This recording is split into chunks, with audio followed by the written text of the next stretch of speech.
Hello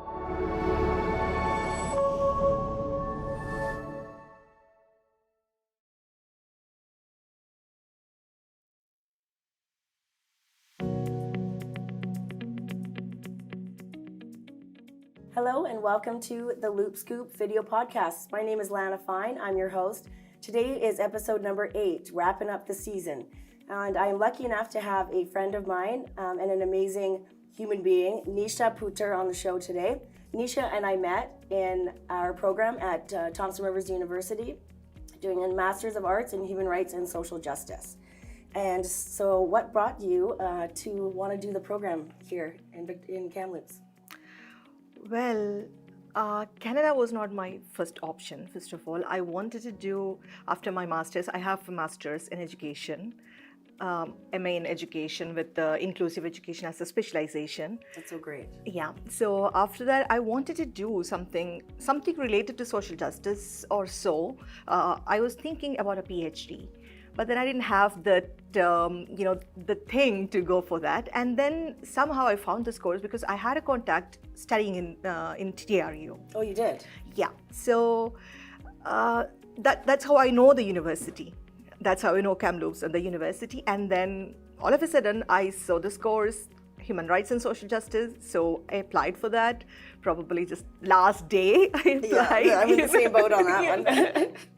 Last day I applied. So technically I applied in 2022. But then, as an international student, we have all those paperwork to do, like the visa and everything. So I was sure that I won't be able to come in September because I was working. Okay. So I didn't want to take a risk. For whatever reason, if my visa is not there, then I don't have the job and I won't be able to come. So you applied the year before? I applied for the first, yes. Oh, okay, I didn't know that, so I learned something new already. Yeah. Oh my gosh, so it's so much paperwork alone just putting in an application for this program. So that was pretty wise of you to do it a year ahead, and that's really awesome that they delay. What do you call it when you defer? Is that defer? Yeah, defer by a year. Well, I'm glad that you did because I never would have met you. Me too. Your master's research project is focused on the realities for transgender folks who are in India. Is that correct? Yes, I am doing a documentary. Like we have different options, right, to finish our program. We can either do thesis, creative, project, course-based. So I'm doing creative. So it's a short documentary on the lived experiences of transgender individuals in Kerala, India. That's fantastic. And you finished it at this point? I did, yes. I am having my screening next weekend. That's I'm so excited for you. Yes. So did you go back to India? Or how did you get those lived, how did you do the stories? I went to India, actually. I did my practicum till the end of July, and then August, September, and half of October, I spent in India to do the interviews and videos and everything. How did I not realize that you were gone for that time? I guess we were as close back then. I didn't know what Nobody knew it. We were all kind of anonymous at that point. We're not really sure what each other's deals were. So that's pretty incredible. You should be really proud of yourself for having accomplished that and being done, that process. I am. I'm so happy that I did it. It was, I won't say that it was not as I expected, but it was a lot more than I expected. The realities, So I want to ask you about, because we're in this human rights program and this podcast is focused on human rights, social justice issues affecting small communities.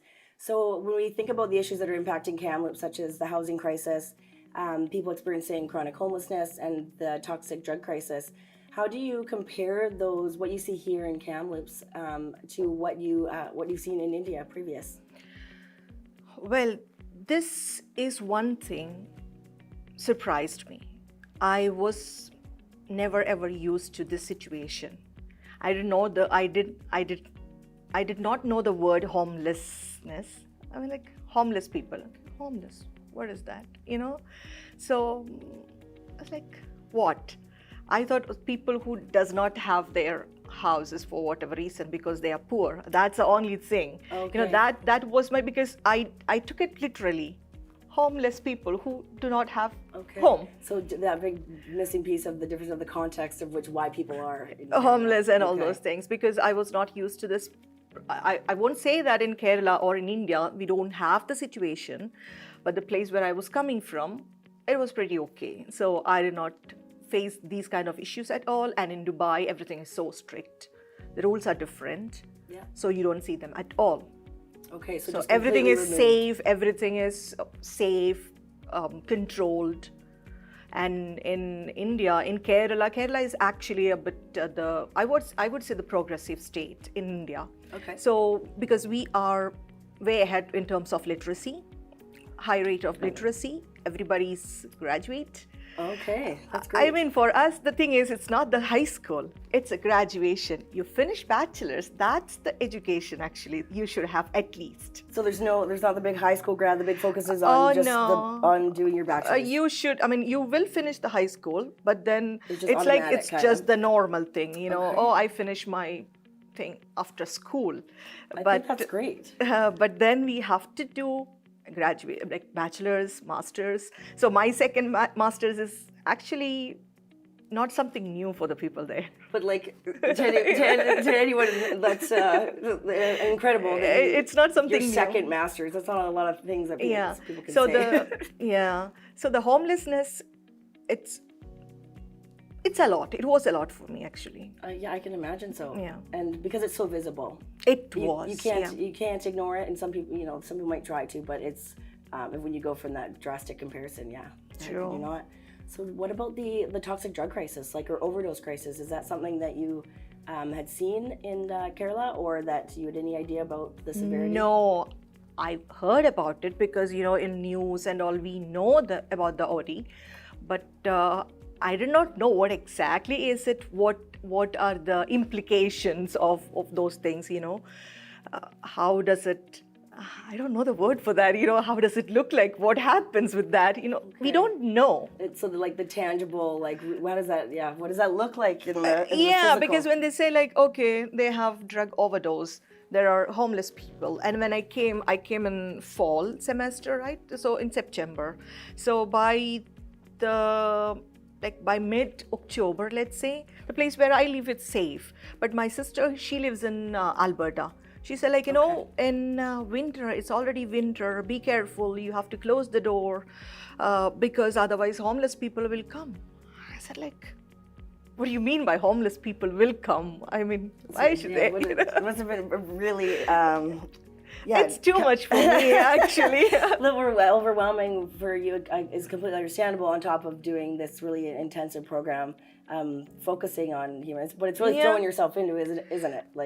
Exactly, because after coming here, after talking to you, my classmates and all, a lot of people are focusing on homelessness and overdose-related issues. I don't know, are we allowed to use overdose? Just the overdose? Okay.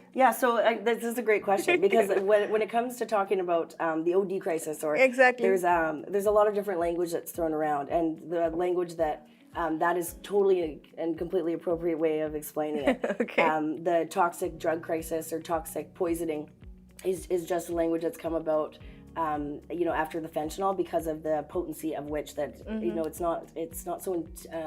People sometimes place this piece of intention behind it, and it's accidental because of the strength of the dose and people's inability to be able to monitor that. So, because I remember you in one of the classes, I think it was in the Indigenous class, when we were talking about when we were talking about something, I think it was overdose or abuse or something, and you said we should not use that word and all the the framing of it as that's why I was are we allowed to use so referring to substance abuse and talking about shifting the language to substance misuse or problematic substance use. Okay, I remember. That was worried there for a second. Just are we allowed to use I wonder what I did now.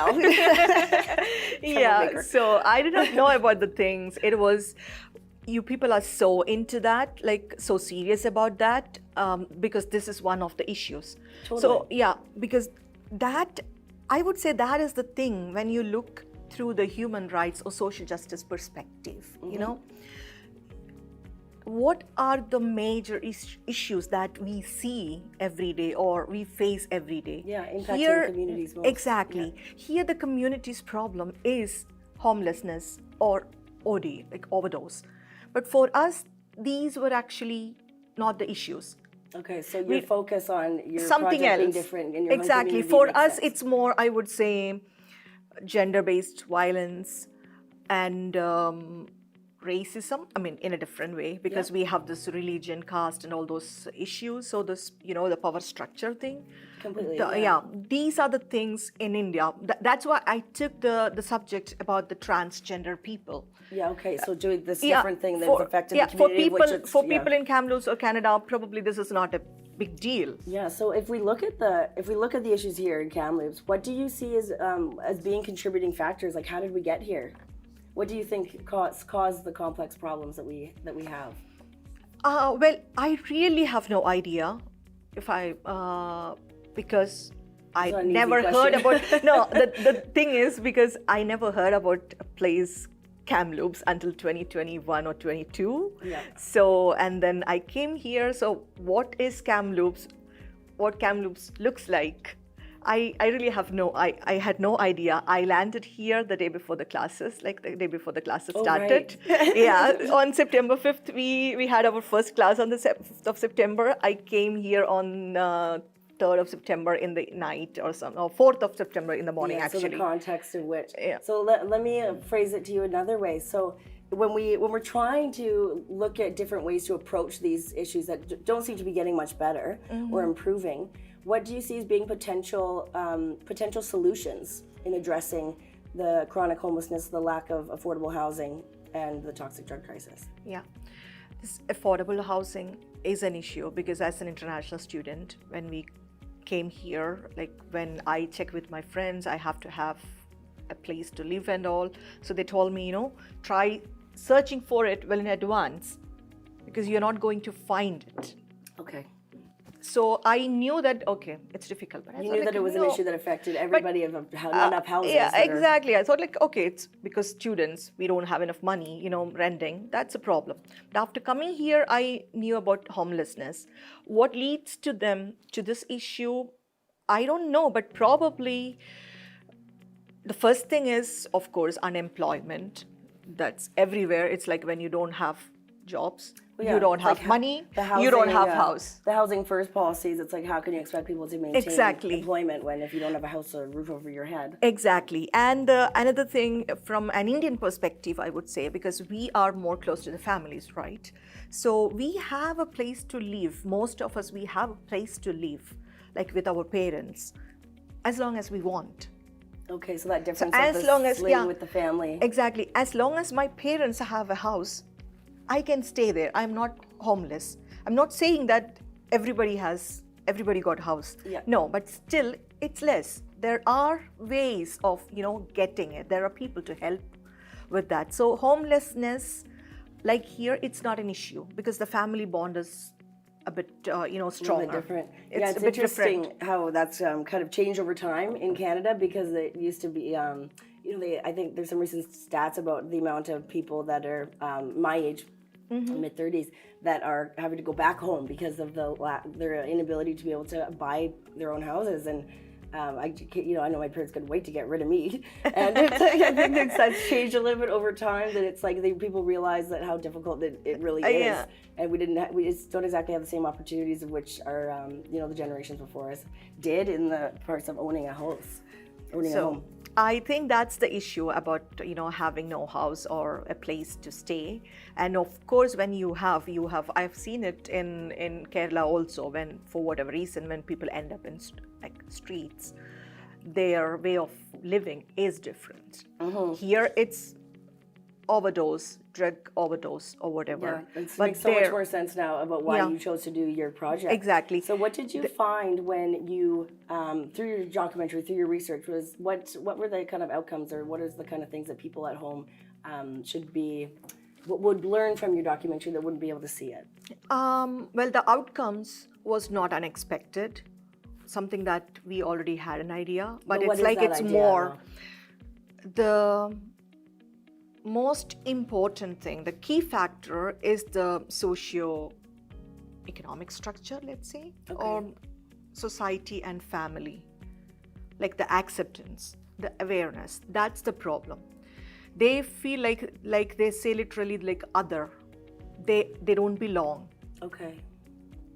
It's not crime. Like it's a disease. Like it's a psychological issue, or it's framed it is, and people don't like having like nowadays. Okay, people are like a bit of acceptance is there. Okay.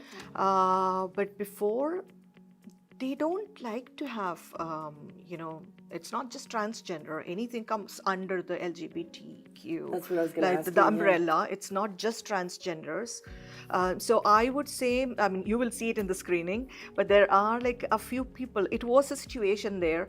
The terms transgender was actually widely accepted or approved in 2015, I think. Yeah. In India. Yeah, in India. So until then, it's just people, who goes like, I don't want to use those words. I mean, it's really too bad. Like, they dress up like ladies. Why are you doing like that? That really toxic language and messaging. And exactly. And the family disown them. The moment they know it, the family disown them. They take them to psychologists, psychiatrists, church, priest, you name it, and torture them. There were people who could kind of like, who are educated, who could manage. They used to say like, they don't even used to say I'm gay. Okay. That was not accepted. Then imagine about transgender. Yeah, I can't imagine. But I can and I can't. It's just it's still there. Thing. It's still there. So in the community, in the society, like on the like streets, let's say, a transgender person is walking, people will look at them. People will actually stare like this. And this is so much of insulting. Mm-hmm. It's degrading. You name it, because they say like, hey, look at that, there is a transgender person coming. There are trans people. Yeah, we need to do better than that. Exactly. How many people did you interview? I did a total of 9 individuals. Wow. But all of them were not transgender individuals. I had LGBTQ 6 of them. Well? Yeah, I took 6 individuals, like 6 transgender individuals. Yep. 2 of them were their family members, and 1 person is a faculty in a university. I wanted to address from different perspective. Because I have lived experience, let's say. So my perspective is, everything is based on my experience, how you treat me, how they treat me. But the family, like I said, family plays a very significant role in the individual's life there. So it's not just them. If I am a trans person, transgender individual, it affects my family, how the society is treating them. Okay. They don't have acceptance. So you're tracing it back to the broader exactly. picture. So how did they feel it? How did they face it? What do they think to do the betterment? But again, an academic in the sense, because they look at it from a different perspective, right? As a third person. Yes. The technicalities, the rules, regulations, the other factors. So I wanted to have all perspectives. So that's why I had 9. I mean, initially I got my approval for 12, but then when I had it 9, the 9 itself is overwhelming amount of data. I should have stopped at 6. But the thing is, if I had only 6, I would have only like 3 transgender individuals. That's not enough. Yeah, you did a fantastic job from what you're telling me. Thank you. And just everything that you mentioned about it, the variety of perspectives included in it, this care and attention to detail that you take in life. You really, I've always admired you in the way that you approach things with the attention to detail and the care and the thought. You really you take the time to examine all the different perspectives of things, and you got a great sense of humor, and you're just a nice little gal. So all around fabulous. I'm fortunate to call you someone that I know, let alone a friend of mine. So I know that you're not sure whether or not it's going to be publicly available, your documentary, but what's the title of it? I'm so curious. What did you decide to call it? It's called Distant Rainbows. That's so good. I'm so proud of you. Like, I can't wait to see It this. was actually suggested my friend, Yeah. the name, and I was like, it's a temporary name. Initially, we thought, okay, let's start with that. But it's great. But then, yeah, we thought like, How could this you is not take fine. that? Yeah, it was. He just suggested, let's put Distant Rainbows. Okay, but then after all, it's a project. So Distant Rainbows is the actual name, and then we say like the realities of being a transgender individual's life, and like the thing. Yeah, the tagline, the thing, yeah. exactly, that thing. So where do you get your drive to focus on these important human rights issues? Like what really fuels your soul in this whole fight for human rights? Because do you mean this particular subject or in general? In general, you're such an amazing. In general, human. I was a very smart student. You could pop your tires all you I want. had this already. But what really drives you? Like, what's the actually? motivation? I was like that. What do we say? You've always had that passion, like the odd person, in the group. It's like the rebel kind of thing, because you do have this wisdom to you and this kind of, I know you and I are kind of rebels in the program. We'll exactly. No, so I always had an eye, to the, I would say, injustice. Okay.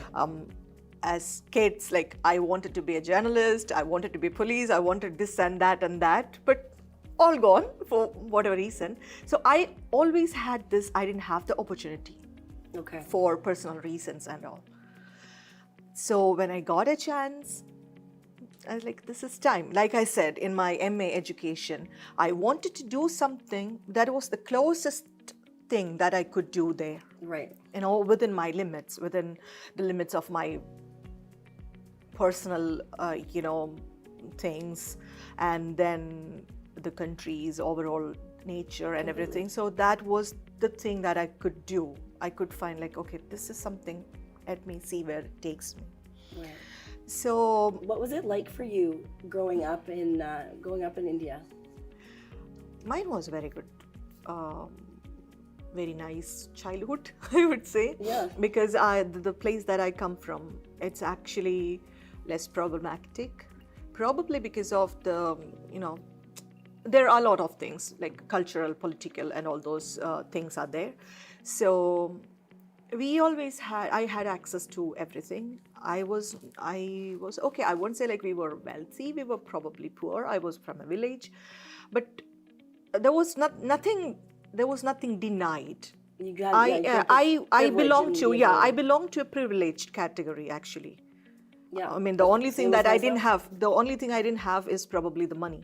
But otherwise, even having no money was because of the caste, because of this cultural thing, societal status and all. Yeah. I was privileged. But I could see the people who are underprivileged, Yeah, it was visible to you and you were aware and of it, not in denial. And I like, why? Yeah, you wanted to know the deeper because meaning. I used to see it in my family. I won't say like in my family in the sense not in my house, but our extended family in our neighborhood. I know the discrimination. Yeah. Here we would say the caste discrimination based on caste. Not in India, we have a caste system. Right. The upper caste, lower caste. So it is there. I mean, now we are in 21st century. Still, there are people who do not, take a glass of water from the people who are from the lower caste. Oh, you're kidding me. I'm talking about Kerala. But when you look at, like, in an Indian perspective, it's way more complicated, worse. So it doesn't apply to every city or every area in India, but there still are places that are set back. Oh my God, too much. Thank you for sharing that with me and those at home. The whole caste system idea, that's not something that I was familiar with at all. So having these different perspectives really helps people like us that are involved in these different contexts behind human rights, social justice issues. And so when we look at what's next in the future, what happens for you after this? What do you see yourself doing? I took a break from my career break for education. So I want to start working. Yep. Anything, anywhere life takes you wherever. Totally, whatever. I'll try wherever. Wherever. I try anything. I know that feeling. Yeah, but I personally love to work in the universities and all because of my experience and all. I do have that thing with the universities. Totally. So probably, with those, this is a new thing here, something that I knew in Canada that we have. Probably in India we don't have those things like, those departments for gender-based violence, the sexual harassment things. I don't know the names or the EDI department and all those things. So for those on EDI, equity, diversity and inclusion. Yeah. So do you want to see Kamloops might be your future home? I don't mind.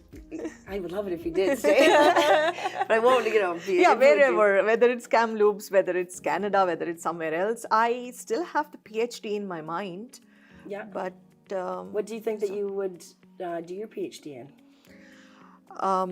I was initially thinking about interdisciplinary studies, and somebody told me, don't go for interdisciplinary. That's going to be a lot sometimes, Just go for one. And then, but yeah, something, either social justice and education, because then where I can do the education and the social justice together, which is something that I know already. Yeah, there's a lot of options. Yeah, in that. my my interests are like social justice and education, and of course higher education. And gender-based violence, gender discrimination, gender minorities. Would you keep working for the university? Is that because were you hired as a research assistant? Yes, I am. Cool. Yeah, I'm working as a research assistant for 3 departments. What? Three, and for the graduate office as well because of my fellowship that I got last time. Oh my God! Okay, I thought it was just the one thing. Now there's 3 more. No, I work for 3 faculty and. Which faculties are those? You won't. Dr. Wendy Hulko. Yeah. Oh, she's amazing because we did a lot of things together, right? Because I mean, she is the mentor. When you say when you can call somebody a mentor, it's her. Yeah, she's fantastic. I was just like, go for it.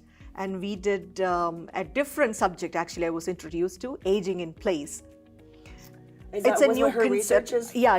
Her. Okay. But for us, aging in place, in India or in Kerala, aging in place is something that is already there. Okay. Oh, right. That is, by default, it's there. But here, it's a new concept, right? Yeah. So, aging in place. We had a conference, a summit, knowledge summit, where we actually screened 5 digital stories based on their, Wendy's other researchers. Okay. I was in that team. I actually made those stories. Just learn more and more about you every day. I actually made those stories. I That's was so great. Doing the animation things, doing the filming, to everything. So we had it in November. We had it so crafty. in Kamloops and Vancouver. That's and so we are neat. working, and then we had a poster presented in Seattle with the digital storytelling methods and all. Okay. And now we're working on a paper. Digital storytelling is a method of research that. Yeah. Now we're working on a paper. Okay. It's a methodological review, a rapid methodological review on the best practices. Good. So I am so looking forward to, attached to her, let's say. Yeah, I really hope that there is an opportunity moving forward that you can, you can stay and build this connection that you have and build on the amazing and incredible work that you've already accomplished, and that I know that you're going to do moving forward in the future. Exactly. When you talk about inclusivity, inclusive education or the inclusion in the class, I mean, it's her. She's like, go for it, Jenna Woodrow. I'm working for her. Myself and Neha, we are working for her on an arts cohort project. And she's referring to Neha, who we had on the show earlier this season. That's good. That's awesome. Yeah. So when we wrap up these episodes, I'm always really, I always want to focus on about what are the support systems for the guests that come on here and they're talking about all this amazing, incredible work that they do. Like, who supports you? Like, how do you, everybody needs someone to have their back. What does that look like for you? I know you have a son in Dubai. Yes. Who backs me up? I have a friend. I have a mentor. He is the one, like supporting me. That's great. Throughout my, we are in a sort of relationship from 2019, let's say. Okay. And if I'm being too nosy, you do not have to share about your... I know, it's not like that. I mean, he was there throughout, like, each and every step. Like, if I have to do this, it's like, go for it. When I went for filming, he was there. And I want to do something. I said, like, okay, this is something. I want to write something. Can you help me? Yeah. So he is there. He was there always, and he will be there as long as I want. And so that's something. I'm happy that you have that. And if we're not caring for ourselves, how can we care for anybody else? True. My son was always there, and he was saying, because I used to work at the university, and we used to go to the the daycare center. So he's playing with all the kids, so whose parents are faculty members in the university, and I'm like, Mama, do a PhD, be a professor. I said, like, one day, So let's say he's the one. He believes in you. Like, you have to. That's great. And even now he said, like, go study, do your work.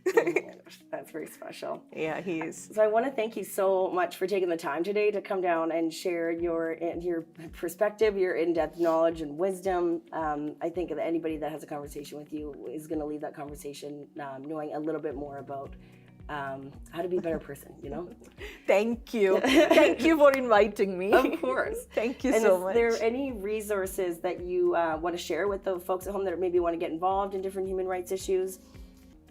Main thing, the most important thing that I have is right now my creative expression project. Yes. Okay. That's the thing as of now. So I'm still working on it. The last edit is happening today. So I have to, create I will upload it on the YouTube and everything, and YouTube and all, and then, Yeah, I think that's something that I would love people to see that and to understand from a different. Oh, by the way, on the day of the screening, it's not just mine. There is another short film being screened with mine. Okay. It's from Canada. Is it on the same topic? Yes. It's called My Name Was January. Okay. It was done by Cher Vancouver. Actually, Wendy suggested screen that one as well. Oh, that's She got me the connection. So this is a life of a transgender person here in Canada, I think. Yeah. So who was murdered. People taking the time to show the different perspectives from the people who have lived it themselves is the best way. Exactly. And I'll provide the other resources and references that we talked about in this podcast at the end of the episode. Is there any last things that you want to share with everyone at home and myself today? Thank you so much. Thank you so much for having me. Absolutely. That's it. I love you. I love you too. Thank you for all the amazing work that you do and for taking the time to come down here today to the Same Sky Collective studio to chat with us and being my final guest this season. Yeah. Save the best to last. I told you. She's the best. Okay, thank you, Nisha, so much. And thanks everyone for tuning into episode number 8 of the Loop Scoop video podcast.